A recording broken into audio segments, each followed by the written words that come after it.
Bendiga a todos, bendiciones. Estamos aquí una vez más para nuestra serie Hablemos Claro. Le damos la bienvenida una vez más a Isaí Rivera desde Guatemala. Así que para todos los que no lo conocen, ya hicimos una breve presentación. Si él quiere decir algo más sobre su persona, está más que bienvenido a hacerlo. Así que estamos en nuestra serie, como dije, Hablemos Claro, y estamos una vez más aquí en Casa de Estudio Reino de Dios, como parte de nuestras charlas y conferencias extras, fuera de las clases regulares que tenemos.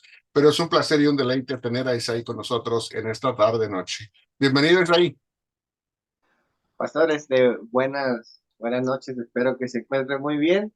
Y bueno, agradecido por la oportunidad nuevamente de poder dialogar, de poder, pues, hacer una conversación que sobre todo eduque y edifique a la gente. Agradezco por esta invitación, hablemos claro, que como usted lo ha repetido en diferentes ocasiones, el propósito no es hacer sentir mal a nadie ni ofender a nadie, sino al contrario, ¿verdad? Poder transmitir algo positivo y algo que de verdad sea de bendición. Así que agradecido por ser parte de esto, profesor. Claro que sí, así que como dijimos al principio, esta serie ya tenemos algunos vídeos subidos al canal de YouTube, así que esperemos que todo salga bien el día de hoy para que podamos también proceder a subir la transmisión ya grabada y tenerla para las personas que lo quieran mirar en diferido. Así que pues no sé qué pregunta nos traigas del día de hoy, pero pues estamos listos para poder abarcar lo que sea. Así que la vez anterior empezamos con teología, no sé si el día de hoy vayas a continuar con teología. Sí, precisamente yo quiero continuar con el tema de teología, ya que es un tema amplio y invitamos a la gente a, a que vea el programa anterior y puedan ponerse un poco en contexto de lo que vamos a hablar el día de hoy. La verdad tengo muchas preguntas, no sé si nos va a dar tiempo de terminarlas, pero con el favor de Dios, este, podamos tener un buen programa. Sí, profesor, vamos a continuar con el tema de teología. Ok, bueno, pues entonces, ¿cuál sería la primera pregunta para esta noche? Sí, mire, es muy interesante esta pregunta porque durante la historia del cristianismo, ¿verdad? Que ya lleva unos añitos, ¿verdad? El mundo secular creyó que el cristianismo en algún momento de la historia iba a desaparecer, pero bendito Dios que esto ha continuado, pero también una triste realidad, pastor, es que durante la historia del cristianismo ha habido choque de tendencias interpretativas que muchas veces han jugado un factor determinante para crear diferentes tipos de teología, ¿verdad? Entonces, mi pregunta es, en base a esto que he dicho, ¿qué, qué, perdón, cuáles tipos de teología han aparecido durante todo este tiempo de historia del cristianismo hasta el día de hoy? No sé si se me entendió la pregunta. Sí, fue una pregunta bastante clara. Bueno, para empezar, lo que diría y para dar una respuesta de forma resumida, porque estamos hablando de aproximadamente ya poco más de 2000 años. Diríamos que al principio lo que la iglesia buscó hacer fue definir una teología en contra y en defensa de diferentes ataques que estaba recibiendo la iglesia, ¿verdad? Ataques desde afuera y ataques desde adentro. Entonces tuvo que definir durante los primeros siglos su teología y lo empezó a hacer a lo largo de diferentes, diríamos, ya después de la época apostólica tenemos diferentes, tu pantalla está vertical ahora en lugar de horizontal. Ahora sí está bien, gracias. Y diría que a través de la era de la iglesia, ya de un poquito más de 2000 años, a no ser por la época de lo que es la iglesia apostólica, que diríamos que son los primeros 100 años, después de eso empezamos a ver cómo los diferentes movimientos empiezan como a forjar, fraguar. dentro de lo que es la iglesia cristiana. Eso da como resultado, a través de varios siglos de desarrollo, de algo que finalmente llega a conocerse como lo que es la teología ortodoxa. Ahora, la teología ortodoxa, no me refiero con ello a una sección de la iglesia que se llama la iglesia ortodoxa griega, que es la que está presente como cristianismo en una buena parte del oriente o del hemisferio oriental, ¿verdad? No me estoy refiriendo a esa rama de la iglesia. No estoy hablando de ninguna iglesia, sino de un movimiento teológico, ¿verdad? Entonces, ese movimiento teológico, con diferentes postulados teológicos, obviamente, desarrolló a través de los concilios que se llaman concilios ecuménicos de la iglesia a lo largo de la historia, un punto de vista que se llegó a conocer como la teología ortodoxa. O si le queríamos poner otro título, sería la doctrina correcta. Ahora, todos aquellos que caían fuera de esa definición ortodoxa o de teología correcta, pues se les denominaba de una manera académica heterodoxos, o sea, que no están de acuerdo con la ortodoxia, están fuera de la ortodoxia. Y de una manera despectiva, herejes, ¿verdad? Pero de una manera académica y no despectiva se les llama heterodoxos. Ahora bien, dentro de ese movimiento ortodoxo, tenemos buena parte a través de la historia de la iglesia, ahora sí, dos sectores de la iglesia, que poco después del año 1000 la iglesia se divide en dos grandes ramas. El catolicismo romano, que utiliza el lenguaje latín para sus oficios eclesiásticos, en lo que conocemos el día de hoy como la Iglesia Católica Romana, y la otra rama del cristianismo que está en Oriente, debido a que existe una doctrina ortodoxa, entonces se puso de nombre la Iglesia Ortodoxa griega. Ahora, esas dos ramas son muy parecidas y no habían otras ramas grandes de cristianismo. Sí, a lo largo de la historia hubieron desprendimientos en algunos países, en algunas regiones, sobre todo en África, en el Medio Oriente y en otros lugares, ¿verdad? Pero no fue una cosa, no fue una división grande que afectó de una manera masiva al cristianismo, sino fueron divisiones regionales, por así decirlo. La gran división o el gran cisma, por eso se le llama así, ocurrió poco después del año 1000 y eso dividió el cristianismo universalmente en occidental y oriental. Como digo, catolicismo romano en el occidente, ortodoxismo griego en lo que es el oriente. Ahora bien, pasan los años y esa doctrina ortodoxa que nosotros vemos ya definida, a lo largo de los siglos, pues viene lo que es la Reforma Protestante.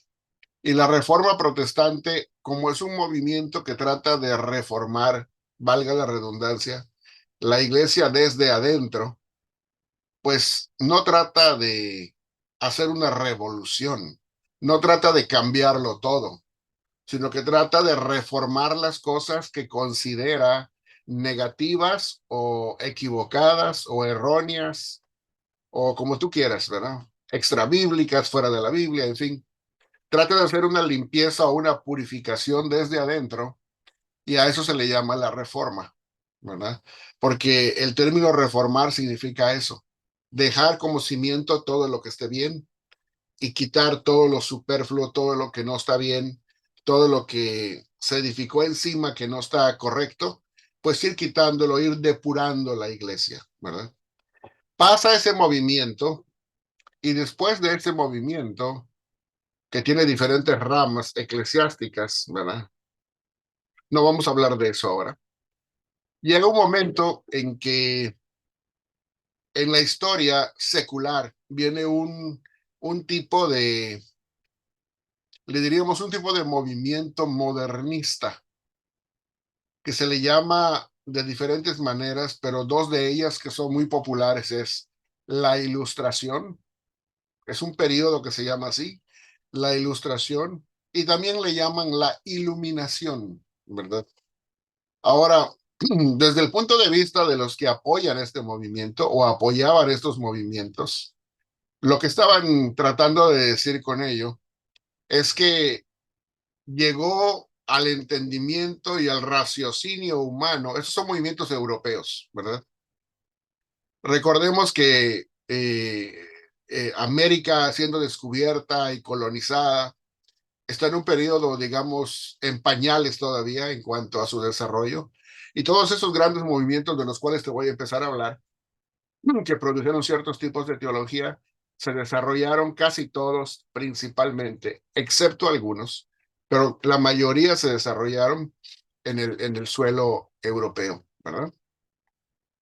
Ok, entonces aparece un movimiento que se llama el iluminismo o la ilustración, y lo que trata es de aplicar el método científico o una forma científica de pensar a lo que es la religión y la fe. Y cuando empieza a aplicarse esa metodología, muchos, sobre todo los que no eran de tendencia de ser creyentes en Cristo, sino que eran ateos o eran agnósticos o escépticos del cristianismo, pues lo que hicieron fue un ataque directo desde afuera. Los que estaban dentro de la iglesia siendo creyentes, también que abrazaban ese mismo sistema científico, trataron de hacer ciertos movimientos dentro del cristianismo que hicieran que cambiara el cristianismo y se amoldara a esa nueva forma de entender las cosas. Digo las cosas porque es una nueva forma de entender el mundo.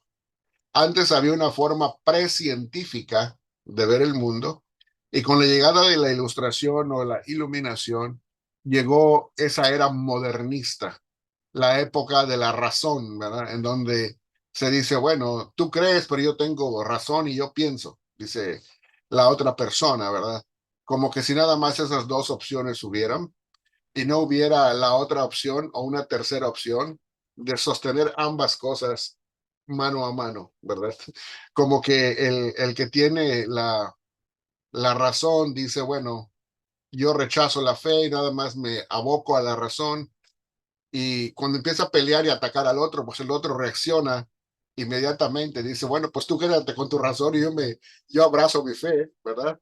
Entonces, los dos se cierran y no se dan cuenta de que puede haber una concordia entre ambas cosas, fe y razón, de una manera correcta, cada una jugando un papel correcto, y dándose de la mano pueden caminar y hacer crecer a cada una, tanto a la fe como a la misma razón, pero como ya están enfrascadas en ese pleito, entonces no logran ver más allá de su propio campo de acción. ¿Ok? Entonces, cuando esto pasa, aparecen diferentes tipos de movimientos, y lo que me gustaría hacer ahora es presentarte unas diapositivas que creo que representarían de una manera en detalle lo que quiero explicarte respecto a ciertos movimientos que aparecieron en la historia. Como digo, ya viendo la teología ortodoxa, ya habiendo pasado la reforma, cuando llega este tiempo del iluminismo, la ilustración, aparece un movimiento que se llama el liberalismo teológico. El primero en llevar sus ataques de una manera frontal desde afuera y desde adentro, ¿verdad? De la iglesia. Y me gustaría compartir pantalla para que pudiera explicarte esta parte, ¿ok? Vamos a hacerlo.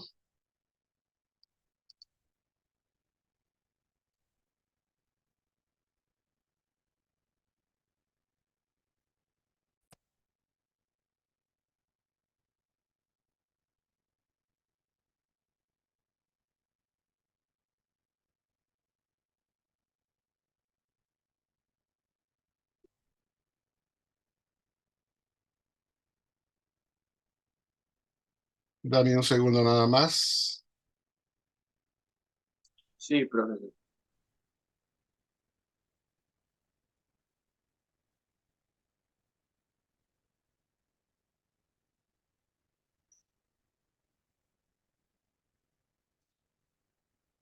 ¿Cómo se mira desde allá? Se mira bueno, tres cuadros negros. ¿Ya se quitaron Bueno, o ahorita ya todavía son no? dos. ¿Ya se quitaron o todavía no? Todavía no, pero creo que no molesta mucho. ¿No molesta mucho? No, no, no. Es Puede, un poco puede. curioso porque a mí no me aparecen. Sí, si quiere, pase a la siguiente Vamos a ver. lámina. Bueno, nada más quiero decir que este curso es un curso que yo di en el canal donde estamos estudiando, Casa de Estudio Reino de Dios, y hice un resumen de estas clases que yo di en el curso Crisis en la Teología Contemporánea 2.0. El que quiera tomar este curso gratuito en una forma muy, muy detallada y completamente ya profundizando, lo puede hacer de forma gratuita. Pero aquí vamos a resumir esto, ¿ok? ¿Cómo miras la pantalla ahí? ¿Ya se quitaron los cuadros o siguen? Sí, siguen los cuadros, especialmente el de abajo, que es el que impide un poquito, pero yo creo que puede continuar, profesor. ¿Sí, sí se logra ver? Sí, se logra ver la mayoría, sí. Bueno, pues vamos a tratar de hacerlo. Si no sabes qué, déjame ver si puedo quitando esto.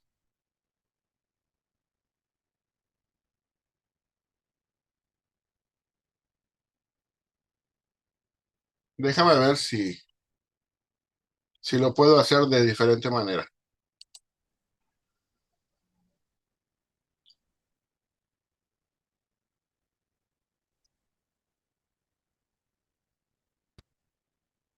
¿Siempre se miran los cuadros?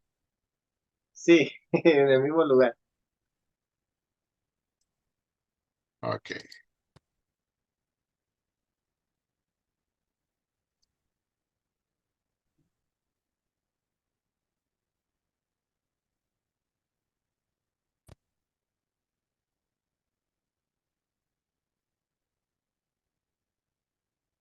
¿Están ahí? Sí, profe. De hecho, se unieron más, O- aparecieron unos dos más grandes.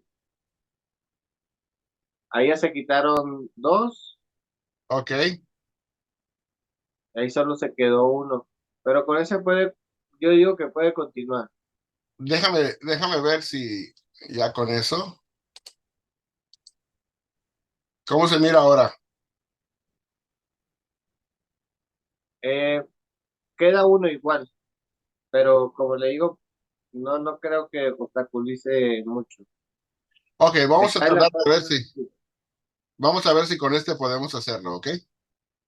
Sí, Bueno, te decía, entonces tenemos el cristianismo, llegamos al siglo XX aproximadamente, y tú vas a ver que en esta diapositiva tengo 6 diferentes plataformas teológicas o 6 diferentes tipos de teología, que son el resultado a lo largo de un proceso de muchos años, que el día de hoy lo podemos encontrar ya en toda su extensión en el mundo cristiano del día de hoy, que obviamente conforme fueron pasando los años, no todos existían a la misma vez, porque algunos se fueron desarrollando como reacción o respuesta a otro que fue anterior a ese, y así a otro que fue anterior a ese, y así vamos a ir explicando poco a poco, ¿ok? Bueno, con el primero que vamos a empezar, si tú te das cuenta, tenemos allá dos extremos, la izquierda y la derecha.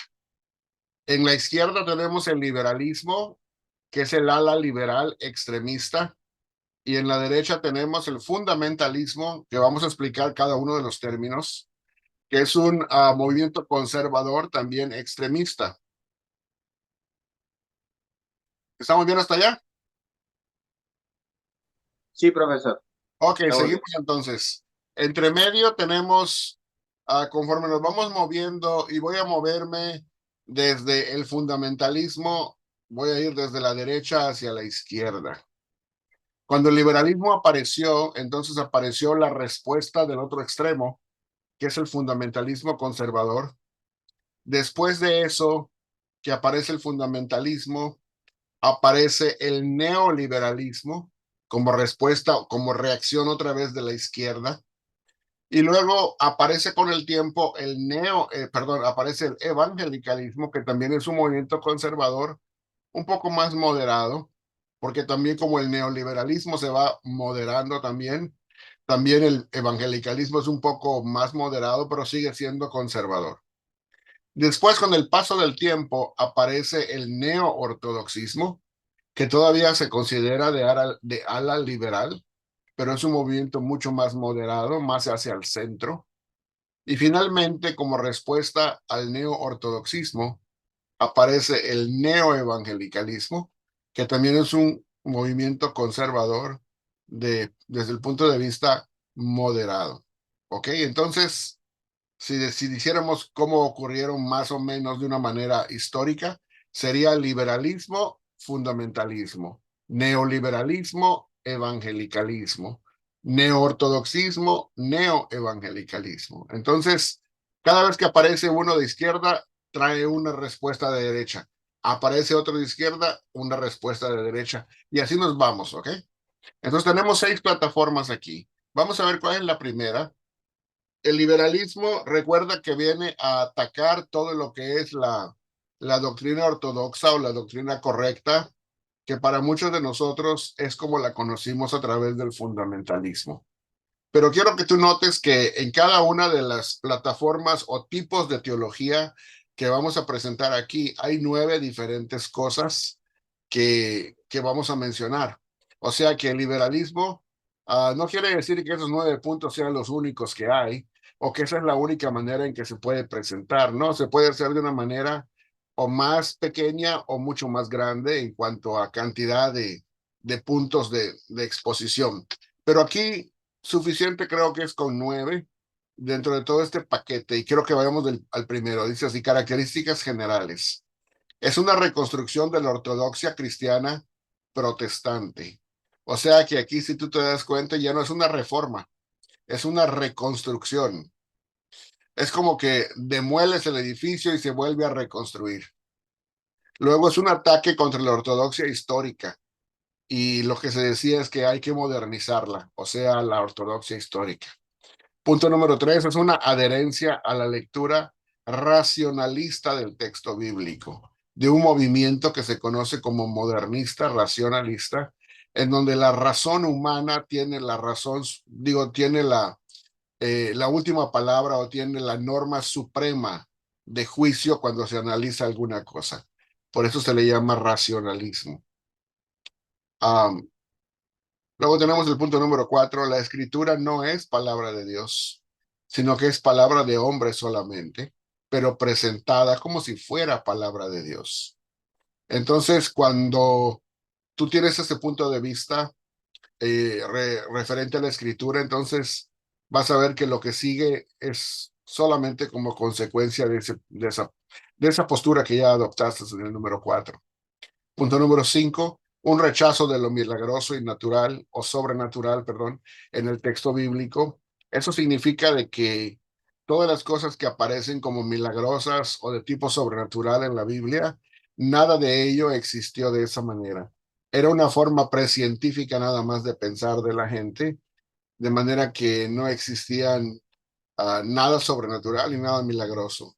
Por ejemplo, las posesiones demoníacas, como se le nombran en lo que es los evangelios, y la expulsión de un demonio, pues ellos dirían que esa era la forma nada más de hablar de aquel entonces, en su concepto, y que ahora hoy día, pues eso sería nada más un desequilibrio psicológico y quizás era nada más o pudiera ser una enfermedad como así sencillamente uh, algunos espasmos que te pueden dar o algún tipo de enfermedad en donde uno de los signos sea que tu cuerpo se sacude, o puede ser un tipo de esquizofrenia, puede ser algún tipo de demencia, algún tipo de desequilibrio mental, ¿verdad? En pocas palabras. Entonces, como no se tenía esa manera de hablar en aquel entonces, se decía que era una posesión demoníaca. Pues todo se le busca una explicación natural, de acuerdo a las leyes de la ciencia y de la naturaleza. Por eso es que es el movimiento racionalista. Luego, el punto número 6, una aceptación de los aportes de la erudición bíblica. 7, una aceptación de los aportes de las ciencias humanas. Estamos hablando aquí de todo lo que es antropología, todo lo que es también la biología, la zoología, todo lo que es el estudio de las ciencias humanas, de la naturaleza, y de la humanidad, se acepta. Y también el punto número 8, una aceptación de los aportes de la baja crítica o la crítica textual, que es el análisis de los textos mismos. Y 9, una aceptación de los aportes de la alta crítica, como se le conocía antiguamente, y que hoy le dan el nombre de ciencias bíblicas. Quiero que notes aquí que ciencias bíblicas o alta crítica es solamente uno de los puntos entre todo un paquete. Las ciencias bíblicas no es lo mismo que el liberalismo, que es nada, digo, no es lo mismo porque no equivalen las dos cosas como sinónimos, sino que las ciencias bíblicas es un punto entre todo un paquete de 9, por ejemplo, que compone el liberalismo teológico. ¿Ok? Es parte de ello. Ok, seguimos entonces, ya hemos visto el liberalismo. Vamos a ver cómo el neoliberalismo, también conocido como desmitologismo, porque usa una palabra que es desmitologización, que significa quitarle el lenguaje mitológico con el que viene el texto, y el lenguaje mitológico significaría que está presentado en forma de encuentros sobrenaturales, y todo lo que es sobrenatural se rechaza. Entonces hay que quitarle eso, esa parte de espíritus, Dios, demonios, lo sobrenatural, todo lo que tenga que ver con este tipo de registros, se dice que está en ropaje mitológico. Entonces hay que desmitologizar todo esto y ponerlo en términos científicos del día de hoy. Ok, entonces venimos aquí a este paquete. Es una revolución o una reinterpretación total de la ortodoxia cristiana. 2, es un ataque tanto contra el fundamentalismo como contra el evangelicalismo, que es un poco más moderado. 3, una adherencia a la lectura existencialista o desmitologizadora del texto bíblico. Ya expliqué un poquito eso. Y el número 4 es: toda la escritura no es la palabra de Dios, sino que contiene la palabra de Dios. Y la palabra de Dios es el mensaje existencial o el querigma de la iglesia primitiva. La palabra querigma significa proclamación. Es el mensaje existencial o la proclamación, el querigma de la iglesia primitiva, que se encuentra contenido por debajo del ropaje mitológico del texto bíblico.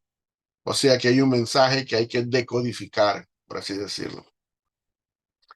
5, es un rechazo de lo milagroso y sobrenatural en el texto bíblico. Y eso viene de las ideas preconcebidas del movimiento racionalista. O sea que es un hijo de su época, este movimiento. Y número 6, una aceptación de los aportes de la erudición bíblica. Número 7, una aceptación de los aportes de las ciencias humanas.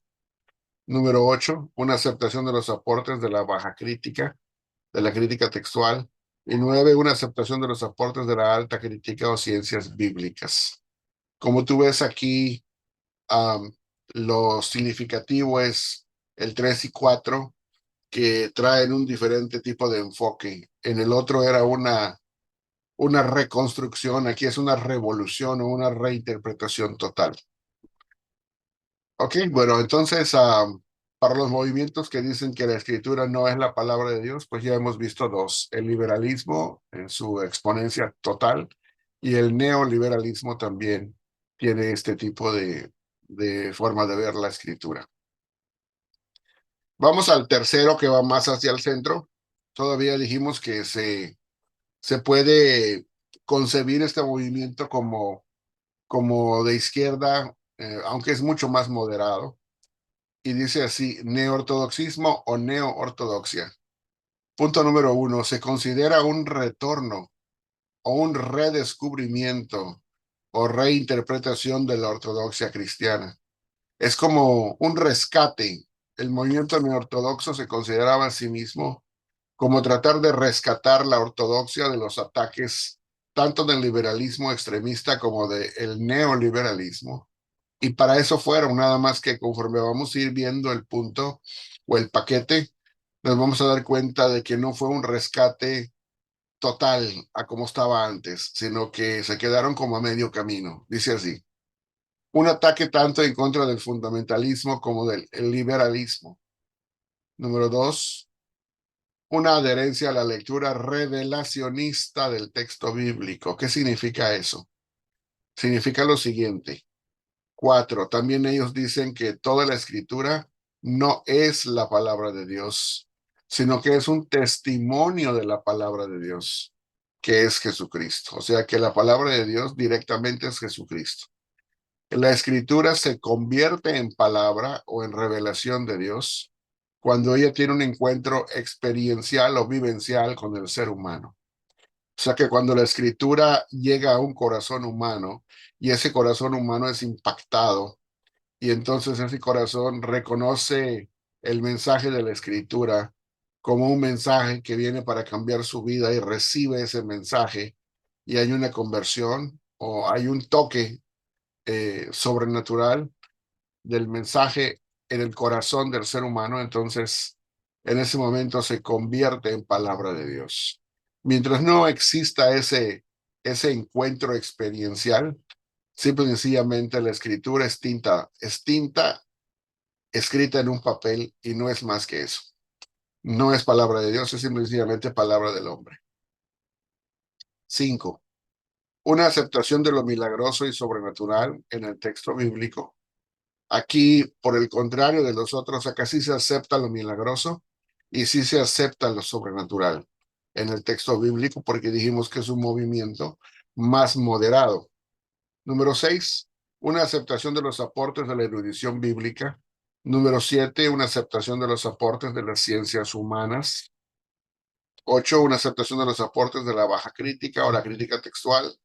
Y 9, una aceptación de los aportes de la alta crítica o ciencias bíblicas. Acá vemos cómo es que desde izquierda este movimiento es el movimiento más moderado, por así decirlo, de lo que es ese tipo de enfoque. Vamos a proseguir y vamos a ver el que sigue.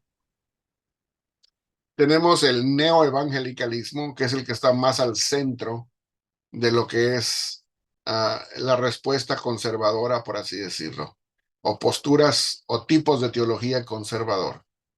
Sus características generales son las siguientes. Número uno, es una defensa de la ortodoxia cristiana protestante. O sea, la ortodoxia cristiana que promulgaron y que siguieron predicando los reformadores en un sentido cristiano y en un sentido histórico desde el punto de vista general. Ellos vinieron en defensa de esa ortodoxia cristiana. Dos, una defensa en contra de los ataques de la neoortodoxia y del neoliberalismo. Eso implica que ese movimiento es de los más nuevos, de los más recientes.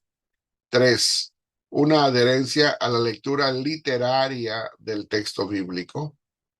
Y aquí vemos que hay un énfasis en la lectura de la Biblia como literatura, no en una forma literal, sino en una forma literaria. Cuatro, toda la escritura es la palabra de Dios. Acá se considera desde un punto de vista conservador. Cinco, una aceptación de lo milagroso y sobrenatural en el texto bíblico. O sea que si existen los milagros y si existen los encuentros sobrenaturales entre ángeles y personas, entre Dios y personas, en fin, todo ese tipo de cosas. Y seis, una aceptación de los aportes de la erudición bíblica, una aceptación de los aportes de las ciencias humanas, una aceptación de los aportes de la baja crítica o crítica textual y una aceptación de los aportes de la alta crítica o ciencias bíblicas, siempre y cuando se haga de una manera correcta. Esa es la manera en que lo concibe el neoevangelicalismo. Vamos ahora a la que sigue, que es un poquito más conservadora que la anterior. Vamos yendo ahora hacia la derecha. El evangelicalismo son las características generales el día de hoy entre los miembros de las iglesias. Existe una defensa de la ortodoxia cristiana protestante también. Es una defensa en contra de los ataques de la neortodoxia y del neoliberalismo. Pero acá tenemos una adherencia a la lectura literalista del texto bíblico. Aquí el texto bíblico se lee de una manera más literal, ya no tanto literaria, sino literalista. Toda la escritura es la palabra de Dios. Punto número 5, una aceptación de lo milagroso y sobrenatural en el texto bíblico. 6, una aceptación de los aportes de la erudición bíblica. 7, acá hay algo muy importante, un rechazo de los aportes de las ciencias humanas. 8, una aceptación de los aportes de la baja crítica o la crítica textual. O sea que el evangelicalismo no rechaza la crítica textual, pero sí rechaza contundentemente los aportes de la alta crítica o las ciencias bíblicas. ¿Por qué? Porque es un movimiento más conservador, un poco más cerrado en su aproximación al texto. Y por último vamos a ir al que está en la extrema derecha, que está muy presente muchas veces en muchas de las iglesias el día de hoy, sobre todo en el ámbito latino. Dice así, punto número 1, en cuanto al fundamentalismo, y se llama así porque trata de defender los puntos fundamentales de la fe cristiana, en contra de los ataques del liberalismo y del neoliberalismo. Dice así, una defensa de la ortodoxia cristiana protestante, una defensa, número 2, en contra de los ataques del liberalismo racionalista. Número 3, una adherencia a la lectura hiperliteralista del texto bíblico. O sea que aquí todo se entiende a la letra casi. Y 4, toda la escritura es la palabra de Dios. 5, una aceptación de lo milagroso y sobrenatural en el texto bíblico. Pero fíjense desde el 6 hasta el 9, un rechazo de los aportes de la erudición bíblica, un rechazo de los aportes de las ciencias humanas, un rechazo de los aportes de la baja crítica o crítica textual y un rechazo de los aportes de la alta crítica o las ciencias bíblicas. Esto es cómo se encuentra entre los miembros de las iglesias el día de hoy. El fundamentalismo no empezó así cuando se inició como por los 1920 por allá en los Estados Unidos, pero a como existe el día de hoy, así existe en un sentido general en estos 9 puntos que te acabo de mencionar. Y pues básicamente estas son las 6 posturas, podríamos decir, o 6 tipos de teología o plataformas teológicas que quise compartir contigo para que nos demos cuenta de cuál es el ámbito tan amplio que hay. Pero Sí, creo que al hacer la comparación, eso nos ayuda, o creo que nos ayudará a poder ver cuáles son los puntos finos de cada uno de los enfoques, ¿verdad? Mi propósito al decir cada uno de ellos en sus detalles y en sus formas filosóficas de acercarse al texto, si lo queremos poner con esa palabra, aunque es más es una metodología hermenéutica, ¿verdad? De interpretación, ah, lo hago para que podamos ver qué tiene y qué no tiene un movimiento, qué apoya y qué no apoya, y si es reacción a alguna cosa o no es reacción a ninguna cosa. También es importante notar eso, ¿verdad? Y porque esos movimientos o tipos de teología o plataformas teológicas no se desarrollaron en el vacío.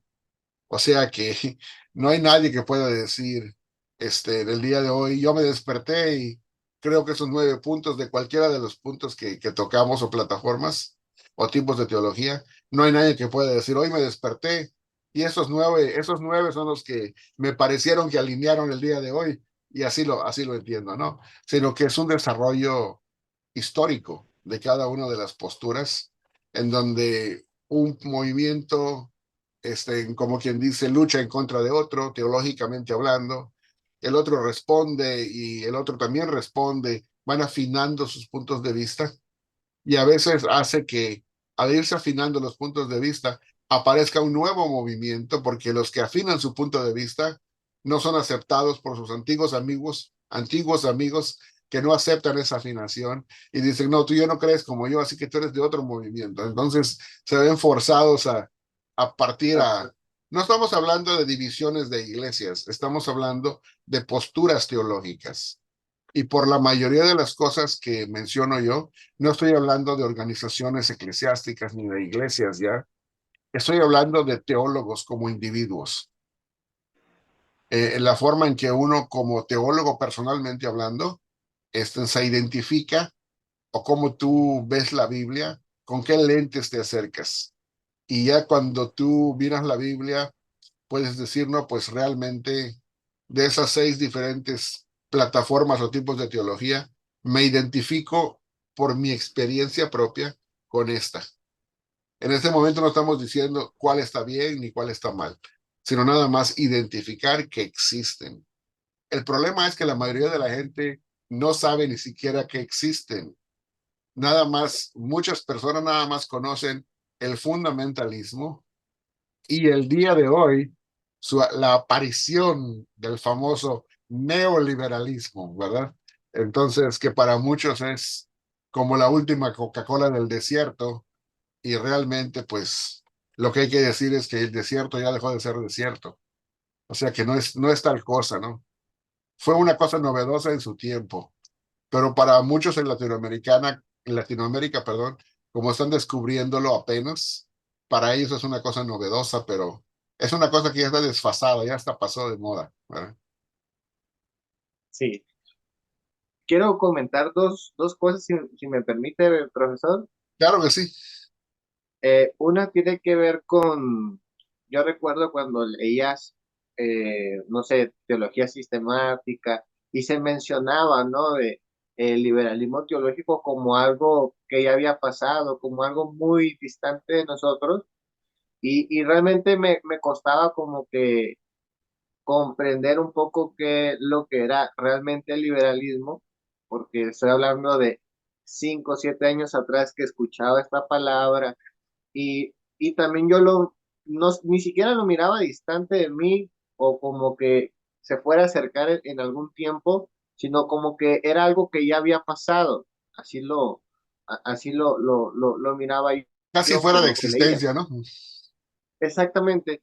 Pero en tiempo de pandemia y conforme han pasado los meses y los años, me doy la sorpresa que incluso tengo amigos que están en ese tipo de pensamiento, ¿no? O sea, gente cercana a mí al día de hoy, cuando hace años atrás era algo impensable, era algo eh, que no podía pasar, ¿no? A lo mucho que se convirtieran en ateos, porque quizás ese era lo típico, pero fue un poco chocante para mí poder encontrar gente que aún se dice creer en Jesucristo y en Dios y tener ese tipo de posturas, ¿no?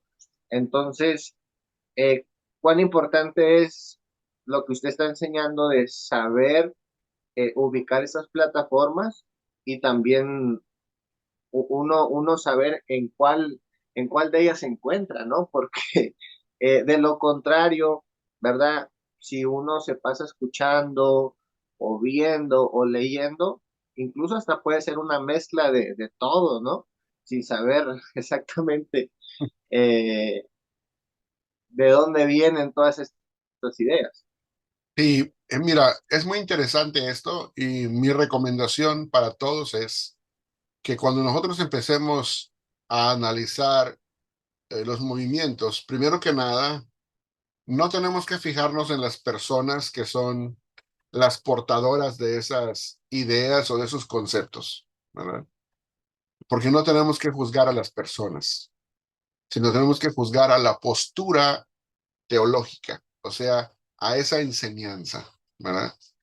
Nosotros no estamos para juzgar ni para discernir personas, ¿verdad?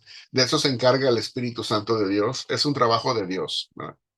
Pero para nosotros está discernir lo que son las enseñanzas y básicamente confrontarlas a la luz de la Escritura para ver si pasa del filtro de la Biblia y saber si es una buena enseñanza teológicamente hablando o no. Y es lo que tenemos que hacer. Ahora, ¿cuál es el problema de estas personas? Como tú dijiste, muchos de los que ni siquiera teníamos conocimiento de este tipo de influencias o tipos de teología, quizás porque en el área donde vivimos no existen y no están próximas a nosotros, pero como ya tenemos la globalización encima y ya tenemos las redes sociales, pues entonces podemos ver la postura teológica de algún personaje que pudiera estar muy ahí lejano en Australia, en Nueva Zelanda, o pudiera ser alguien completamente del otro lado, allá por Japón, ¿verdad? Y que hable español y aún así tener bastante profusión de lo que enseña y lo que cree y está nada más a un toque del dedo en la pantalla del celular para que aparezca ahí, ¿verdad? Eso hace de que ese tipo de pensamiento que muchos de nosotros pensábamos ya muerto, haya revivido, ¿verdad? Y tuvo durante la pandemia que muchos no podíamos ir a las congregaciones y estábamos encerrados en las casas, pues tuvo un auge, tuvo un boom aquello, ¿verdad? Porque este tipo de maestros y de institutos virtuales que se dedican a propagar este tipo de posturas, digamos, de izquierda, si lo queremos poner así, ¿verdad? No de una manera peyorativa o despectiva, lo digo, simple y sencillamente es lo que es, ¿verdad? Son posturas de izquierda, como también las conservadoras las podríamos nombrar como de derecha, ¿verdad? Entonces, nada más para identificarlos, ¿verdad? Y lo que pasa es que la gran mayoría de las personas con hambre de querer aprender, como no tienen un trasfondo teológico informado, entonces cuando empiezan a escuchar ciertas cosas, no saben discernir la enseñanza, ni saben cuál es el trasfondo de dónde viene esa enseñanza, ni todas sus implicaciones. Simple y sencillamente el estudiante dice, bueno, mi iglesia está cerrada por la pandemia. Voy a buscarme un instituto bíblico donde pueda yo aprender porque no me puedo quedar sin comer la palabra de Dios y no sabe dónde está yendo a meter, ¿verdad? Porque hay muchos institutos y muchos profesores que aparecen en las redes que tienen ese trasfondo, ya sea, no tanto quizás, cuando empezamos a estudiar detenidamente cada movimiento, no son quizás liberales en el sentido clásico del término, sino son neoliberales, ¿verdad? Hay que ser, digamos, ciertos y factualmente verídicos en la historia para darles la descripción correcta. Son neoliberales, porque las posturas que traen a colación el día de hoy son posturas desarrolladas por uno de sus campeones como Rudolf Bultmann, que fue un teólogo alemán de renombre, ya de tiempo pasado, ya falleció, dejó ciertos escritos y una cierta metodología interpretativa que cuando apareció en su tiempo, pues digo, cayó como bomba atómica, ¿verdad? En muchos lugares y se creía la gran cosa, el gran descubrimiento. Entonces, eso trajo varios impactos que fueron como reproduciéndose. Es como cuando estalla alguna, no, digamos, vamos a ponerlo así, es como cuando ocurre un terremoto y destruye todo, pero al mismo tiempo hay unas réplicas más pequeñas que van ocurriendo después, ¿verdad? A eso en inglés le dicen the ripple effect. Es como cuando tiras una piedrecita en una laguna y cae y va haciendo como unas ondas y unos círculos más grandes, más grandes, más grandes, y se va reproduciendo ese movimiento hasta abarcar hasta lo más que se puede, ¿no? Entonces, de la misma manera, esta teología, cuando apareció, de esa manera funcionó, cayó en contra de la ortodoxia y como una bomba se empezó a extender, extender, extender, extender hasta que llegó a lo máximo de su extensión. Entonces, trae ciertas implicaciones teológicas que cuando tú ves el movimiento interpretativo, cómo viene, cuáles son sus posturas, cuál es su acercamiento, si tú estás preparado, entonces tú dirías, ¿y cuál es el fundamento de este tipo de interpretación, de este método? Entonces trae ciertos principios como fundamento que la gente que está estudiando teología no se pregunta, como por ejemplo el neoliberalismo trae como principios que la palabra de Dios no es palabra de Dios, sino es palabra humana, ¿verdad? O sea, se rechaza la inspiración de la escritura. Segundo, es meramente humana, no es una revelación divina, ¿verdad? Sino que es una colección de historias de fe hechas por los seres humanos, ¿verdad? Segundo, el otro principio que tiene es el principio científico, dando a entender que todo lo que se piensa como sobrenatural en la Biblia, no existe tal cosa. Es nada más la forma de hablar cultural, precientífica, de aquella civilización y de aquella cultura, porque pues no tenían el conocimiento que hoy tenemos, ¿verdad? En cambio, el día de hoy, pues nosotros ya podemos hablar con el raciocinio, ya tenemos la razón al tener un punto de vista más informado, porque nos ha tocado la ilustración o la iluminación. En pocas palabras, nuestro entendimiento ya no está tapado como estaba antes, cuando la iglesia nos mantenía el entendimiento tapado con sus ideas y con sus, digamos, sus enseñanzas anticuadas, ¿no? Así lo presentan los que tienen este tipo de manera de pensar. Ah, ahora, digo, sus principios hay que analizarlos, ¿verdad? Entonces, el otro principio es que la razón está por encima de todo. La razón humana es la que dictamina uh, qué está bien y qué no está bien, qué es aceptable y qué no es aceptable, qué es histórico y qué no es histórico. La razón humana, ¿verdad? No el hecho en sí mismo, sino mi razón, ¿verdad? Yo como ser humano, entonces, este tipo de hermenéutica es totalmente antropocéntrico. Yo soy el centro de mi propia realidad, yo soy mi propio lente interpretativo, entonces dictamino que todo lo que está escrito en la escritura no es lo que aconteció, sino es lo que los escritores narraron como su experiencia de fe. Y, por ejemplo, en los evangelios, pues lo que dice que Jesús dijo, en realidad no lo dijo, sino que fueron los escritores los que pusieron en boca de Jesús lo que ellos quisieron que Jesús dijera. Lo que les hubiera gustado que Jesús dijera es lo que ellos plasmaron ya en forma escrita en los evangelios, pero realmente ese Jesús que nosotros conocemos nunca existió. No que no haya existido como personaje, puede ser que haya existido como persona, pero no pintado como está en la Biblia. Ese es el punto. Sí, Entonces, el Jesús pintado de la Biblia, ese ya no es un Jesús histórico. Desde el punto de vista de ellos, es un Cristo de la fe nada más, porque es el reflejo de la fe de la iglesia. Entonces, para eso hay que desmitologizar todo ese mensaje. Hay que quitarle todo ese ropaje de fe y dejarlo plenamente científico. Entonces tienes que quitarle todo lo sobrenatural, ¿verdad? Es del movimiento con sus premisas filosóficas que se conoce como el racionalismo modernista, la desmitologización y ese tipo de movimiento que propone una teología liberal desde la aproximación de los neoliberales.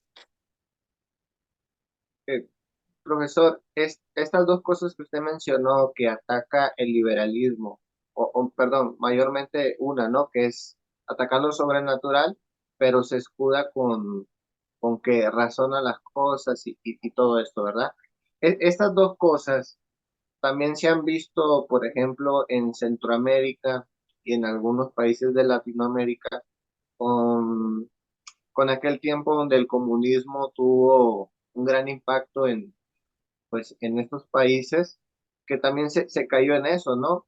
Y yo creo que una de las cosas que atacaba el comunismo era precisamente desprenderse de la religión o de la fe, pero yo creo que en un momento de mucha crisis social, ¿no? En un momento de crisis política, de crisis en todos los aspectos, hablando de Latinoamérica, pero también en Europa vemos que tiene el mismo trasfondo, ¿no? La crisis, los problemas, eh, es algo que a mí me llama la atención y hubo un momento donde yo dije, bueno, la crisis crea, crea ese tipo de problemas, pero también viendo la historia del cristianismo, como que pasa lo contrario también. En momentos de crisis crece el evangelio, en momentos de crisis se define la fe, se fortalece la fe.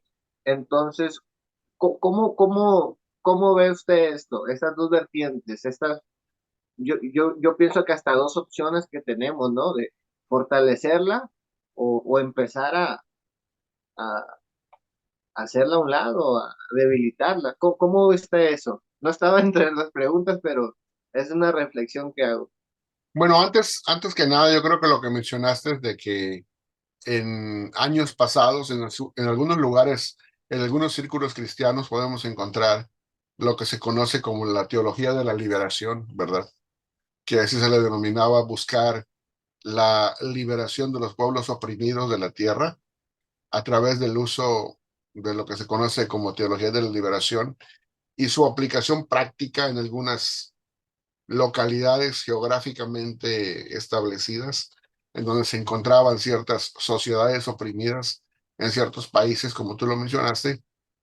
Yo creo que más que un enfoque teológico y una crisis en la teología, aunque se puede clasificar debajo de ese paradigma, más que todo era una crisis de poder. Eso es más que todo, ¿no? No es una cosa de religión ni una cosa de teología. Eso nada más se utilizaba como un medio y como una excusa. Lo que era una crisis de poder. ¿Quién debe tener el poder?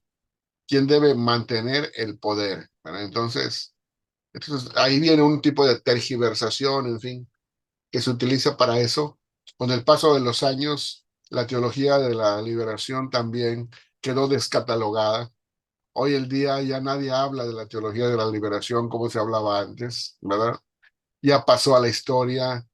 En los lugares en donde se empezó a aplicar ese tipo de teología, no pasó a más, el comunismo se fue abajo, ¿verdad? Entonces, en algunos lugares hay gentes que tratan de hacerlo resurgir, aunque de una manera diferente, pero ya está probado en los países donde realmente hubo comunismo por muchos años, que es un sistema que no ha funcionado, ¿verdad? Pues no es un sistema exitoso para empezar desde el punto de vista práctico y teológico, pues mucho menos. Ahora bien, la otra parte que tú dices es que la realidad es, si lo vemos desde la época primitiva en la iglesia, como nos lo narran los propios evangelios y el libro de los Hechos, que cada vez que alguien persigue la iglesia con el propósito de destruirla, en lugar de que se destruya, crece más. ¿Por qué? Porque pienso yo que cuando la persona realmente es probada en un sentido último, o sea, en un sentido máximo, quiero decir, su fe, si de verdad es una persona creyente, su fe ocurre dos cosas, se afina y se forja, se hace más fuerte.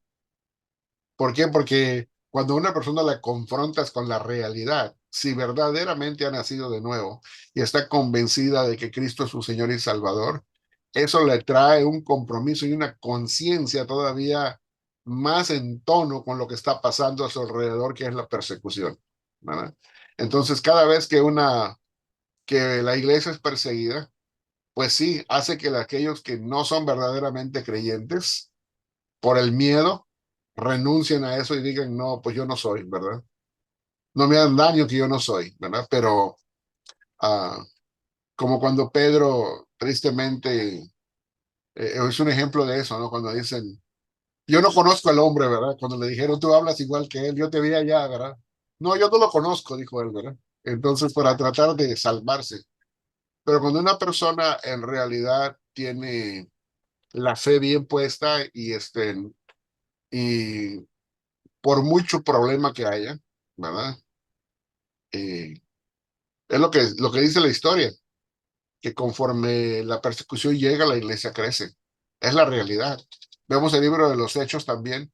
en donde dice que Herodes trató de matar a la iglesia y perseguir a los apóstoles. Mató a uno y luego aprisionó a Pedro para también tratar de matarlo como el siguiente. Y conforme la iglesia veía que sus dos líderes, digamos, de entre los principales líderes, estaban siendo, Oramos, ¿no? estaban siendo perseguidos, se dedicaban fervientemente a la oración, o sea que más los hacían practicar su fe, ¿verdad? En lugar de espantarlos y disuadirlos, más los hacían que se comprometieran. Entonces, eso pasa, ¿no? Pero eso es porque obedecemos la voz de nuestro maestro, que nos dice que cuando estemos en dificultad, acudamos a él. Yo recuerdo, pastor, que en tiempo de pandemia, pues hubo mucha prohibición para la iglesia, ¿no? Ujú. Y de alguna manera, nuestra mente apocalíptica a veces concebía eso como una profecía, como algo que, o sea, como que nos motivaba a ser más fieles a Dios, incluso a desobedecer las reglas y todo eso, ¿no? Y veíamos la fidelidad de mucha gente. Pero después de pandemia, cuando la cosa se puso un poquito más fácil, de alguna manera cambiaron las cosas, como que hubo en algunas personas pues este descuido también, ¿no? Y recuerdo escuchar a una persona que decía, lo que pasa es que yo vi un video en TikTok donde, y empezaba a justificar su crisis de fe, ¿no? En base a un video de TikTok. Y yo recuerdo que le dije a esta persona, oye, pero tú eras la misma persona que en pandemia estabas fiel a Dios, hacías las cosas con todo tu corazón y resulta que un video te quitó todo lo que en momentos difíciles hiciste. Entonces, a mí me dejó eso una gran duda y hasta el día de hoy la tengo porque creo que a lo mejor fue una cortina de humo nada más para quizás algo más que hay dentro de su corazón, porque me cuesta creer esta idea de que una crisis intelectual nos haga abandonar la fe, ¿no? Eso es Y una bueno, yo creo opinión que es personal. importantísimo que nos demos cuenta de que dentro de estos tipos de movimiento, por ejemplo, ese que te mencioné hace un rato, que es bastante pernicioso, el neoliberalismo, ah, no es que yo hable en contra de él porque me caiga mal a alguien de los que esté representando ese movimiento. De hecho, ni los conozco personalmente. ¿Verdad? Por eso te dije que no se trataba de hablar en contra de nadie personalmente. Quien sea, cualquiera Sí, persona que sea, no estamos hablando de ninguna persona en particular, porque no estamos enfocándonos en las personas, sino en las enseñanzas. Y el punto es de que este movimiento, con su deslumbre que causa en ciertas personas, am, es como, es como una infección que entra en las personas, ¿verdad? Tú puedes no darte cuenta, pero apenas empieza como las personas, por ejemplo, que agarran gangrena en una pierna y finalmente se la tienen que cercenar, se la tienen que cortar porque ya la gangrena se comió la pierna con la infección. Yo te aseguro que al principio cuando le pasó eso, quizás, no estoy diciendo de que a todos les pase así, no voy a generalizar y por favor no generalicen, pero puede ser que al principio, de una manera muy despistada, digamos un pie para usarlo como ejemplo, primero fue una cortadita nada más, una cortadita insignificante, pero que como no se cuidó esa cortadita, luego se infectó. Y nosotros dijimos, mira, está un poco roja la cortadita, pero de hecho una cortadita no es nada, ¿verdad? Entonces no le damos el tratamiento a su debido tiempo correcto y pensamos que todo está bien. De hecho, ni nos duele la cortadita, ¿verdad? Pero después no nos damos cuenta y las cosas se van complicando. Y de repente cuando vamos a darnos cuenta, de la noche a la mañana, por nuestra desidia y nuestra falta de información y de conocimiento y de formación, en este caso médica, porque estamos hablando de una infección, cuando venimos a ver ya tenemos el pie morado y decimos, ¿y qué pasó aquí? Si vamos a hacer una cortadita, ¿verdad? Y luego, bueno, pues se conjuga con que vivimos en un país, digamos, tercermundista, que no tiene todas las clínicas necesarias para hacer ese tipo de operación, en fin. Me llevan al hospital y luego me dicen, no, pues ya viene usted muy tarde, ya tiene el pie todo morado, ¿por qué viene hasta ahora? ¿Por qué no vino cuando apenas se cortó? Entonces, empezamos a ver las consecuencias de la falta de atención a su debido tiempo, ¿verdad? Todo esto es para, y luego terminamos perdiendo la pierna, o sea, ya cuando llega al hospital donde sí pueden hacer la operación y todo, sale el doctor y le dice, lo siento mucho, pero ya toda la pierna está engangrenada y tenemos que cortársela. Es una cosa muy triste, pero no tenemos otra cosa más que hacer, porque este tipo de infección es la única forma de cortarla es por lo sano, en seco, o sea, para que no se, si no cortamos ahora, ¿qué es lo que va a pasar? La gangrena va a subir y va a matarte porque te va a subir a todo el cuerpo, ya no va a ser la pierna nada más, te vas a Sí, morir, en pocas palabras, ¿no? Así pasa, así pasa con la falsa doctrina, aunque no lo creamos, la Biblia dice así, dice cuya doctrina carcome como gangrena, ¿verdad? De los cuales son Himeneo y Fileto, dice el apóstol Pablo. O sea, tiene el ejemplo, ¿verdad? Carcome como gangrena, la mala doctrina. y Entonces, doctrina que no es sana, ¿verdad? y el contexto de ese texto está hablando acerca de utilizar correctamente la palabra de verdad, Sí, así es. ¿cierto? Entonces, cuando uno no pone atención y uno dice, no, pues es una doctrinita, o sea, total, viene de un académico bien, con mucha reputación, ¿verdad? Pueden ser historiadores, filólogos, pueden ser teólogos, pueden ser académicos de alto renombre en alguna cosa, ¿verdad? Ninguno en particular, puede ser cualquiera. Pero si uno está a la luz de la escritura, y si primero empieza por atacarte que la palabra de Dios no es inspirada, como no Ujú. es inspirada, pues obviamente está llena de errores y contradicciones. Y si tiene errores y contradicciones y está llena de ellos, y según esa persona te empieza a mostrar todos los errores y contradicciones, y tú bebes de eso, y estás ahí día y noche y seguido estás bebiendo de la misma agua, como ejemplo, va a llegar un momento en que esa agua, en lugar de turbia, va a quedar completamente gris, ¿verdad?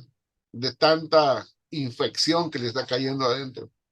Y luego tú te tomas ese vaso de agua otra vez y luego otra vez. ¿Qué crees que le va a pasar a tu organismo físico si tomas un tipo de esa agua? Digamos de una cañería de aguas negras. ¿Qué te va a pasar? No, pues se enferma uno hasta se muere, ¿no? No importa que te lo dé un académico, ¿verdad? El problema no es el académico, el problema es la enseñanza. Aquí Claro, también, aquí no importa que te lo dé una persona de las más diestras en agua potable, pero si te da una que está contaminada, aunque te la dé la persona mejor representante de la compañía de agua potable, te vas a morir de todas maneras porque está contaminada. sí, Entonces, así pasa aquí.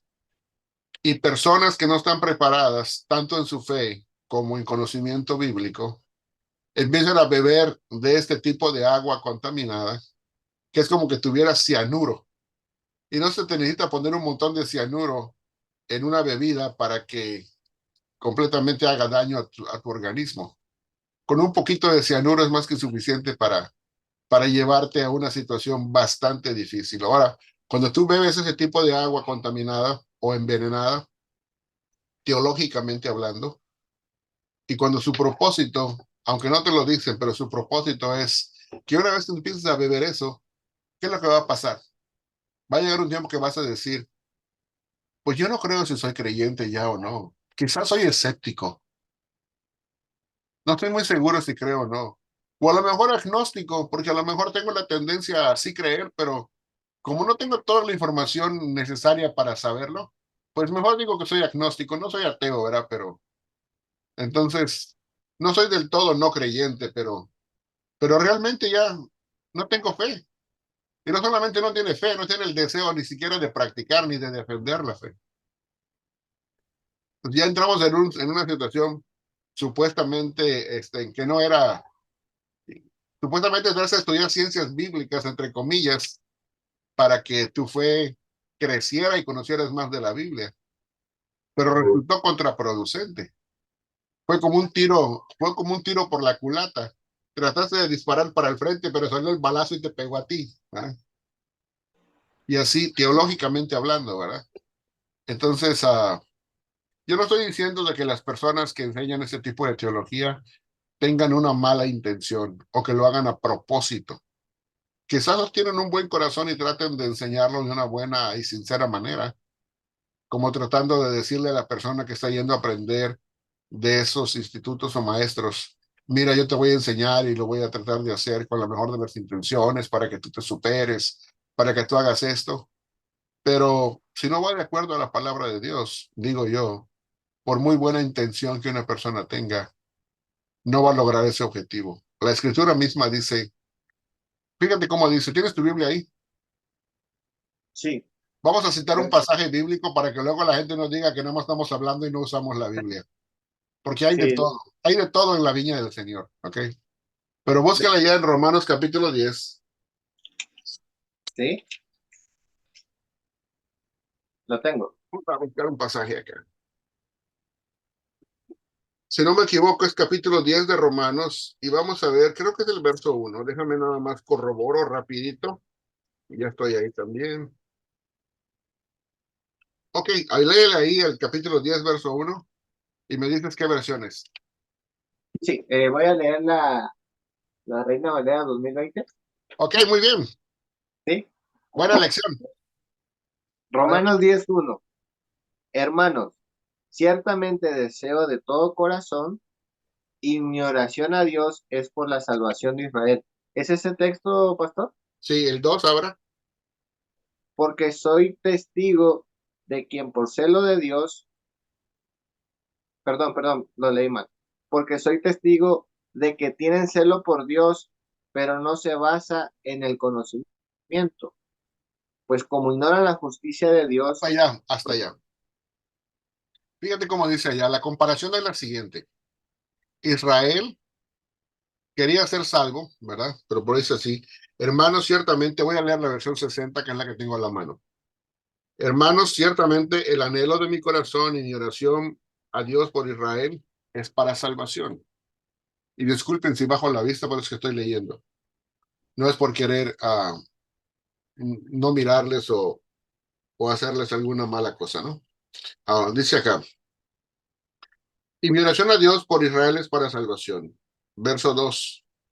Pero yo les doy testimonio de que tienen celo de Dios, pero no conforme a ciencia, o como dicen otras versiones, a un conocimiento pleno. Pues Israel tenía celo de Dios, tenía celo por las cosas de Dios en el tiempo de Pablo. Y aún hasta el día de hoy, tú ves al pueblo de Israel, el que es religioso, el de Israel religioso, todavía siguen teniendo celo por las cosas de Dios, tienen celo por Dios. Pero acá dice cuál es su problema. Dice, pero no de acuerdo a un conocimiento pleno, no de acuerdo al conocimiento que se requiere para hacerlo de la manera correcta. Y Sí, eso sí lo mismo que ocurre en estas personas el día de hoy. Tienen un celo por Dios, quieren aprender más de Dios, quieren estar más cerca de Dios, pero no de acuerdo al conocimiento pleno que se requiere para acercarse a Dios de la manera correcta. Y les sale el tiro por la culata. Se acercan a estudiar ciencias bíblicas porque tienen celo de Dios y lo que reciben es un veneno que termina matándolos en la fe, porque sí. no es de acuerdo a un conocimiento pleno, no es de acuerdo a la manera en que Dios ha predispuesto para hacerlo. Pastor, tengo dos preguntas, no sé si se las Sí, puedo adelante, disparar de una vez. de una Mire, vez. sí, tiene que ver, tiene relación con lo que estamos hablando. Porque usted mencionaba que realmente el fundamentalismo y también el neoevangelicalismo ha sido una respuesta a estas tendencias tóxicas, ¿no? O dañinas del liberalismo. Pero lo interesante es que mm, nosotros hemos conocido a través de las redes sociales estas tendencias del liberalismo y hago esta pregunta. ¿El liberalismo teológico es la única opción para los estudiantes de la Biblia o hay más?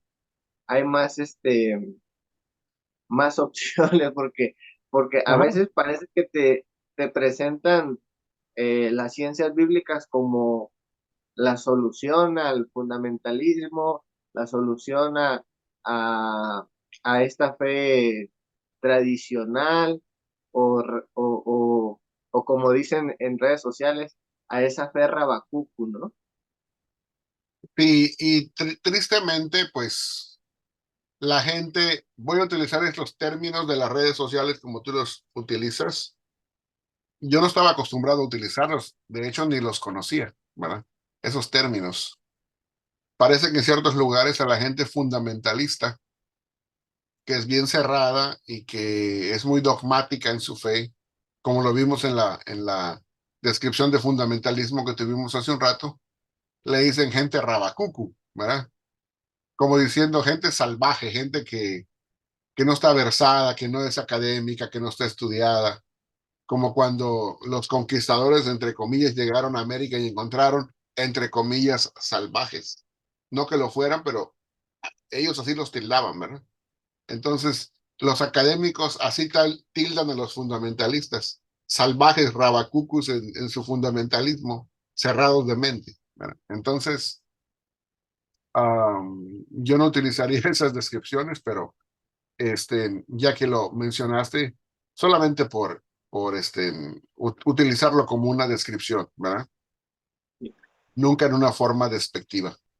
Am, Cuando una persona, sobre todo que ha estado en ese movimiento, y desde ahí pega un salto porque piensa que al estudiar ciencias bíblicas va a aprender y empieza a estudiar ciencias bíblicas desde el punto de vista neoliberal, porque el estudiar ciencias bíblicas no es malo, pero depende de dónde tú lo estudies y con quién lo aprendas y en qué forma te lo van a enseñar.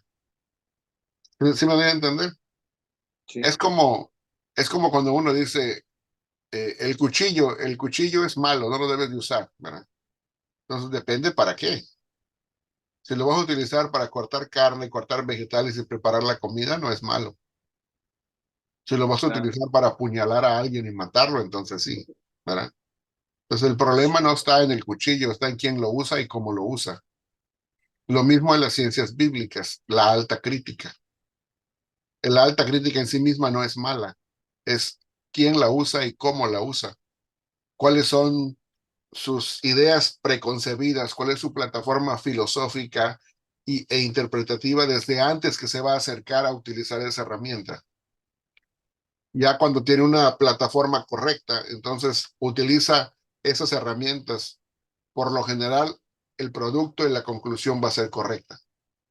Pero cuando tú vienes de una plataforma y de una forma interpretativa ya predispuesta, que es racionalista, modernista, incorrecta, entonces, por más que tú utilices una herramienta que es neutral en sí misma, las conclusiones por lo general van a ser equivocadas. Porque como dice el dicho que tiene muy buen sentido común, lo que mal empieza, mal acaba. Mantener- ¿Ok? Entonces, no se requiere ser ni historiador, ni académico, ni teólogo, ni filólogo para saber eso. ¿Ok? Entonces, es una cosa de sentido común.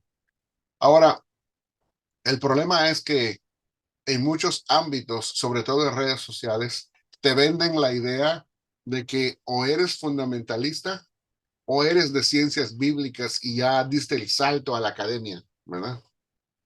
O sea que tú piensas que ya diste el salto a la academia, ¿verdad?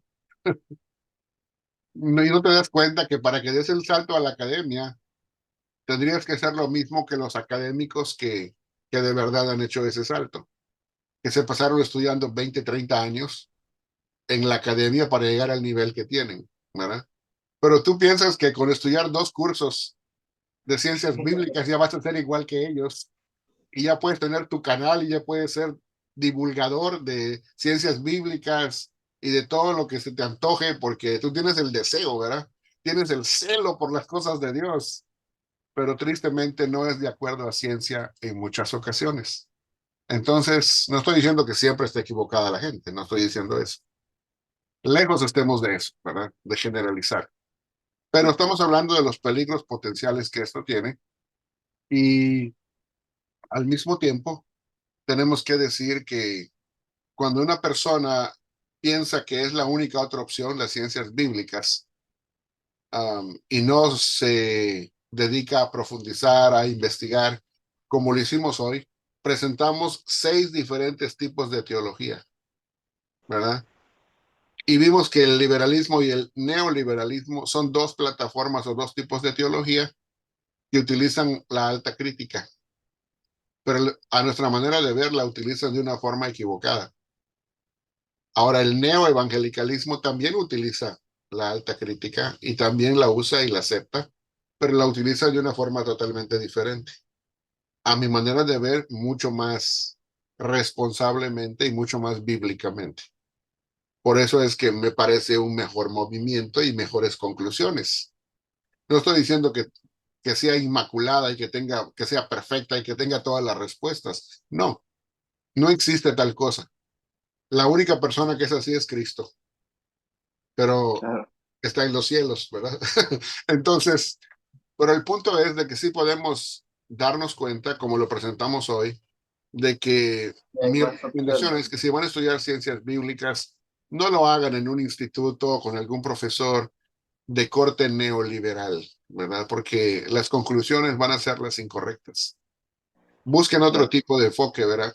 Como digo, desde la izquierda está el liberalismo, el neoliberalismo, luego están los neoortodoxos, ¿verdad? Es un término no muy conocido en el ámbito en el que hablamos, pero es un movimiento que tiene ese tipo de nombre y descripción. Luego están los neoevangélicos en el centro también.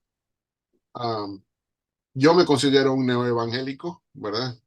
Uh, si soy bueno o malo, cada quien está para juzgarlo en cuanto a lo que desempeñamos, ¿verdad?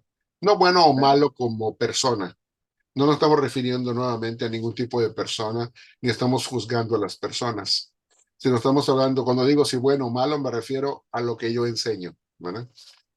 Sí, Y cómo lo enseño. Entonces, y luego estamos hablando de que existe el movimiento conservador evangélico, que es un poco más cerrado, y luego el fundamentalismo, que es totalmente cerrado a la academia en cierta manera, ¿verdad? Y también en actitud. Entonces, estamos hablando de que hay 6 diferentes plataformas y pensar que nada más del fundamentalismo, la única otra que existe es irme al neoliberalismo casi al otro lado del espectro teológico, es un salto demasiado gigante. Se requiere más fe para hacer eso que para quedarse en el fundamentalismo. Claro, profesor, y qué bueno que toca eso porque de repente uno escucha también, ¿verdad? Que hay gente que confunde las ciencias bíblicas con la teología liberal y creen que es la misma cosa y así la denuncian, ¿no? Como la ciencia bíblica es teología liberal. Hay cierta verdad en esas declaraciones, pero la realidad es que no toda la ciencia bíblica o la ciencia bíblica no es lo mismo que teología liberal, ¿cierto? No, dijimos y lo presentamos a la hora que presentamos las 2 primeras opciones, tanto el liberalismo como el neoliberalismo utilizan la alta crítica o las ciencias bíblicas. El problema no son las ciencias bíblicas. Las ciencias bíblicas son las herramientas. Ujú. El problema no son las herramientas, el problema son las conclusiones a las Claro, cuales se llegan, ¿verdad? Las conclusiones son la teología liberal, pero las herramientas son simple y sencillamente herramientas. Es como, por ejemplo, que yo tuviera una sierra eléctrica para cortar madera. Y si yo utilizo la sierra de una manera responsable y correcta, voy a cortar de una manera derecha, recta, sin irme para ningún lado ni para el otro, sino como debe ser el trazo, ¿verdad? Pero si yo utilizo la sierra y como no tengo experiencia o no la sé usar y la utilizo mal, entonces yo empiezo a mover la sierra de un lado para otro, el corte va a ser completamente irregular, ¿verdad? claro, El problema no es de la sierra, el problema es de quién, primero, como dijimos, quién usó la sierra y sí, el producto final que él mismo produjo al mal usarla. Entonces, el problema de la teología liberal es que tiene malos teólogos liberales, ¿verdad? Y luego utiliza una herramienta que es neutral, pero produce conclusiones equivocadas, que es la claro, teología liberal. Como digo, las ciencias bíblicas las puede utilizar un evangélico como herramienta neutral, pero sus conclusiones van a ser diferentes, porque su filosofía interpretativa o su metodología interpretativa también es diferente y su aproximación al texto es diferente. Entonces, aunque es la misma herramienta, el producto sale diferente. ¿Sí me voy a entender? sí, Entonces, las totalmente, ciencias bíblicas la utilizan los teólogos liberales, pero no es lo mismo que teología liberal. claro, claro. Sí, por eso le digo que puede ser una media verdad, porque, por ejemplo, el fundamentalismo que ataca al liberalismo, al ver a estudiantes de ciencias bíblicas, automáticamente los atacan como liberales, ¿no? Y por otro lado, los que estudian teología liberal con el nombre de ciencias bíblicas se sienten ofendidos y se defienden con ese argumento de que no, estamos estudiando ciencias bíblicas y no teología liberal. Y muchas veces no es ninguna de esas dos, ¿no? O sea, hay veces que realmente sí están Y, ajá, estudiando teología liberal, porque yo una de las cosas que les pregunto a las personas que dicen estar en eso, le digo, a ver, ¿qué estás estudiando? Y nunca mencionan filología, nunca mencionan crítica textual, ni idiomas bíblicos. Entonces, ahí es donde a mí me queda la pregunta de, entonces, ¿qué están estudiando? Y se supone que están en ciencias bíblicas, pues deberían de estar estudiando las herramientas que brindan las ciencias bíblicas. Pero en sí, ocasiones no es ninguna de ellas. Entonces, sí, el problema, y hay otras ciencias, ¿verdad? Obviamente, como la claro, arqueología, están otras ciencias como lo que es la gramática, la semántica en los lenguajes, ¿verdad? En cultura, trasfondo cultural, ¿verdad? En fin, pero como tú dijiste, idiomas, tanto griego como hebreo, arameo, todas esas herramientas que nos capacitan para entender mejor la escritura, y mucha de la gente no estudia eso. Lo que está estudiando es teología liberal en cuanto a las conclusiones, pero reempaquetada bajo el nombre de ciencias bíblicas. Entonces, eso es lo que te están vendiendo el día de hoy ciertos institutos neoliberales, de los cuales no hay necesidad ni de mencionar el nombre porque la gente ya lo sabe, ¿verdad? claro, claro. Profesor, y también quería hacer una aclaración cuando mencioné los rabacucus, no lo hacía en una forma despectiva, sino esos términos que utilizan esas personas, ¿no? Que Ujú. cuando uno trata de tener una postura conservadora en cuanto a la fe, también te catalogan en ese sector, ¿no? Ah, eres fundamentalista, y utilizan Y, tus palabras, y a lo mejor piensan que porque ellos utilizan esas palabras, que todos utilizamos esas mismas palabras o entendemos lo que quieren ellos decir con eso, cuando es un lenguaje netamente regionalista en cuanto a cierta región geográfica y netamente teológico porque parece a una cierta denominación donde acostumbran llamarse así a ciertas personas, pero pues no todos los cristianos somos de esa denominación, ¿verdad? Ni todos vivimos Claro. en esa región, ¿verdad? Geográfica. Sí, es bueno recordar que no todos los cristianos son de corte pentecostal, con mucho respeto lo digo. Incluso dentro del pentecostalismo hay diferentes Hay ramas, ¿no? De variedades, hecho, claro. tenemos académicos, profesor, tenemos académicos pentecostales de primer nivel, ¿no? Entonces, gente que utiliza bien las ciencias bíblicas Por y ejemplo, tenemos a uno que ya falleció, que fue a Gordon Fee, ¿verdad? Que era pentecostal y que era un tremendo erudito, ¿verdad? sí, Y también tenemos otro, si no me equivoco, a Craig Keener, también es una persona pentecostal y es un oh, erudito de alto renombre en el Nuevo Testamento, ¿verdad? O sea sí, que, sí, si no me equivoco, si estoy equivocado, bueno, pues entonces cualquiera persona puede ponerme allá una rectificación y decirme, te equivocaste con Craig Keener, pero hasta donde tengo entendido, creo que sí es de yo, trasfondo pentecostal. yo tengo mis dudas, pero tiene un libro Puede que ser. se Ajá. llama Hermenéutica del Espíritu Santo Ajá. y ahí como que, o sea, saca su Ujú. lado pentecostal, es una persona que cree Y por eso 100%. digo, no, me parece que lo es precisamente por ese libro. Sí, Pero también, tampoco estoy diciendo de que está escrito en piedra, es mi opinión, ¿verdad? Pero puede ser que cuando le pregunten a él diga, no, yo soy otra cosa. No estoy tratando de ofenderlo, ni mucho menos. Nada más estoy tratando de identificar cuál es su teología, pero puede ser que sea otra, ¿verdad?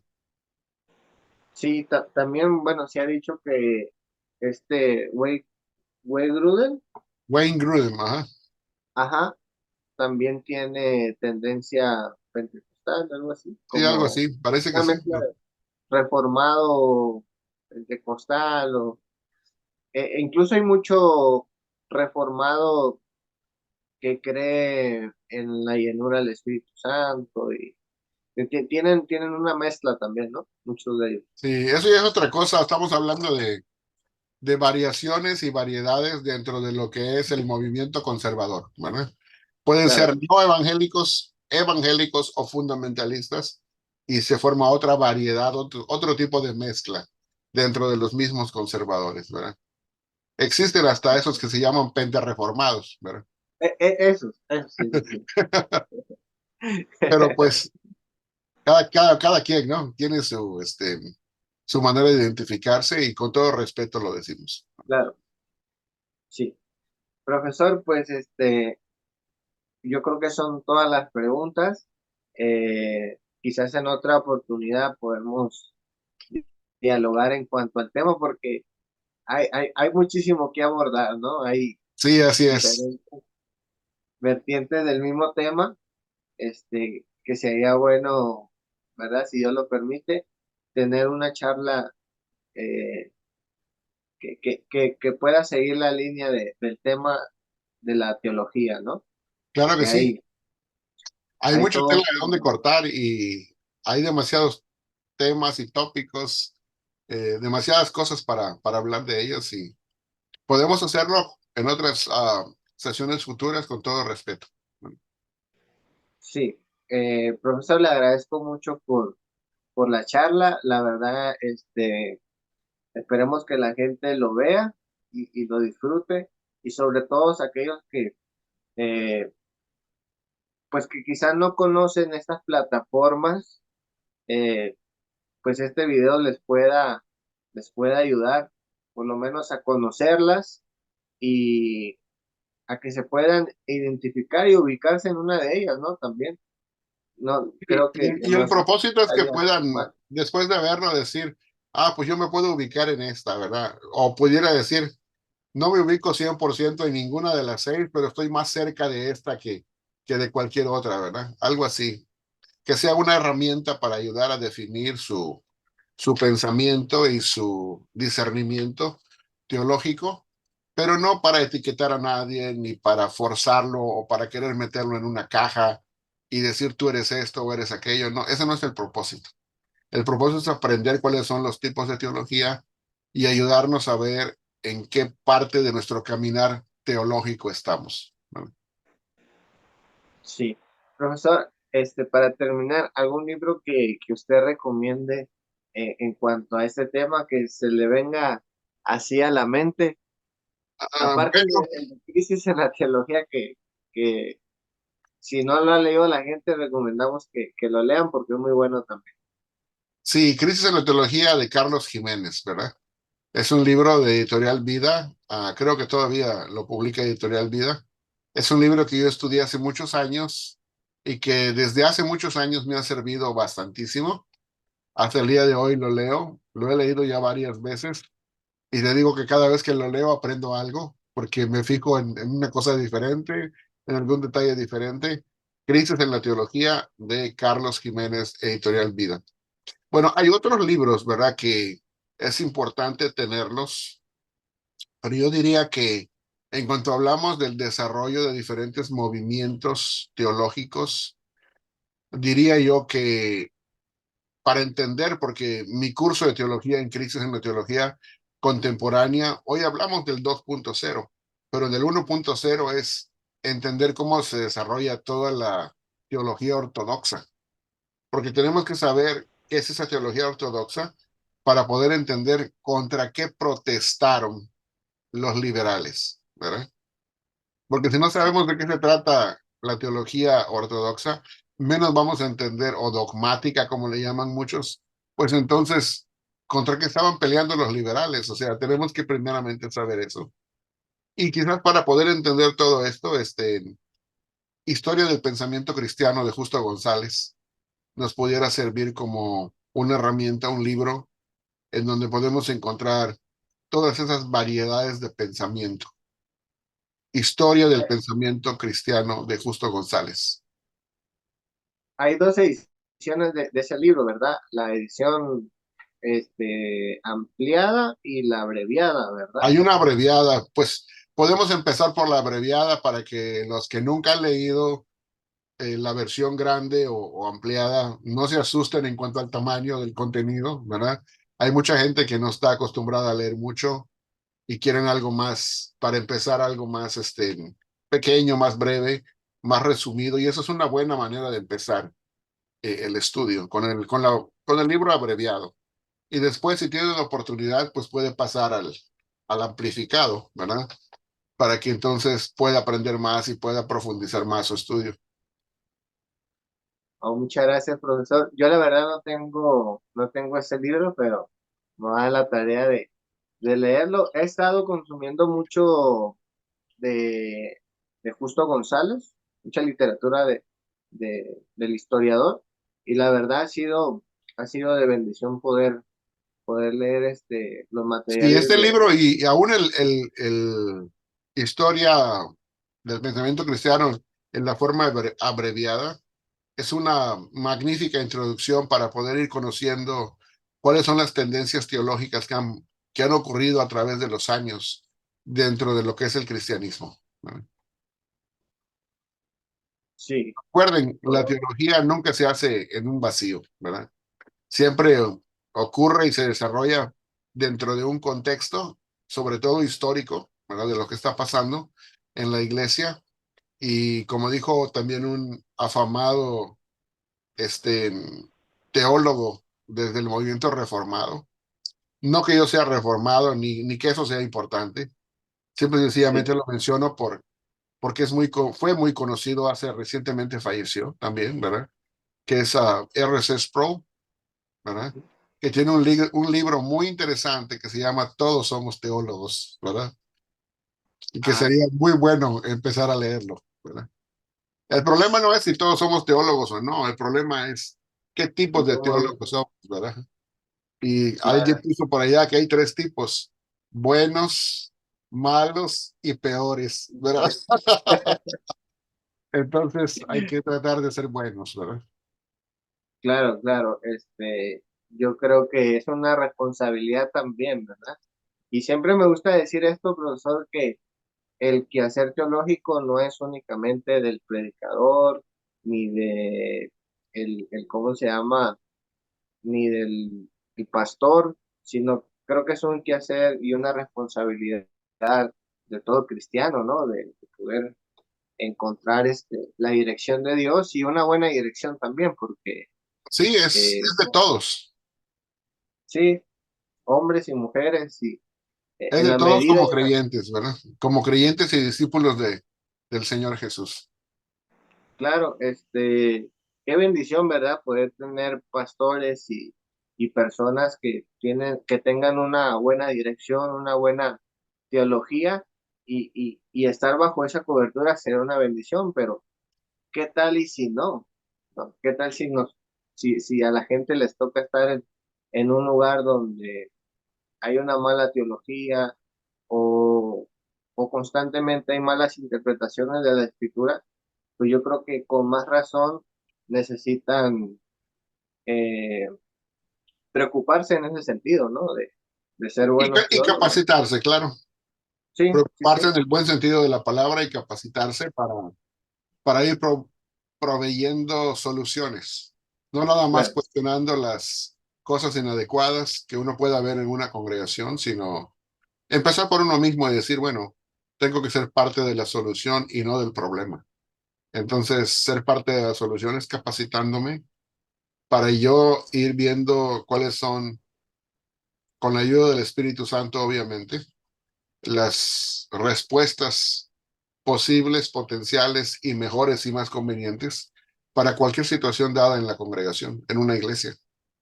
Y tratar de ayudar con esa capacitación desde un punto de vista de la humildad, sujetándonos a las autoridades que ya están constituidas y no tratar de hacer una revolución, ¿verdad? En lo que está claro, pasando en la iglesia porque puede ser no bien recibido, ¿verdad? bueno, Sino al contrario, a pedirle la sabiduría a Dios y la prudencia para hacerlo de una manera que sea para edificación del cuerpo de Cristo. claro, y también, pastor, ser agradecidos con nuestros pastores y maestros que nos han enseñado correctamente, ¿no? Claro, Eh, yo, así es.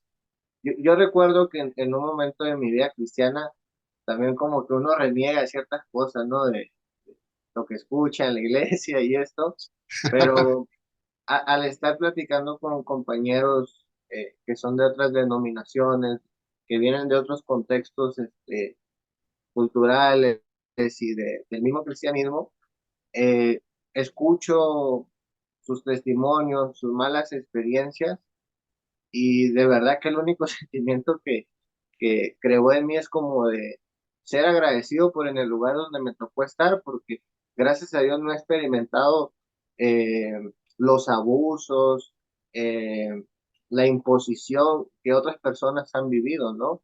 Eh, con, con, con Biblia en mano, desde un púlpito, y hay casos muy lamentables, ¿verdad? Entonces, recuerdo que este tipo de experiencias, pues me ha llevado a ser agradecido primeramente por mis padres, que han tratado de enseñarme lo mejor posible de la palabra de Dios.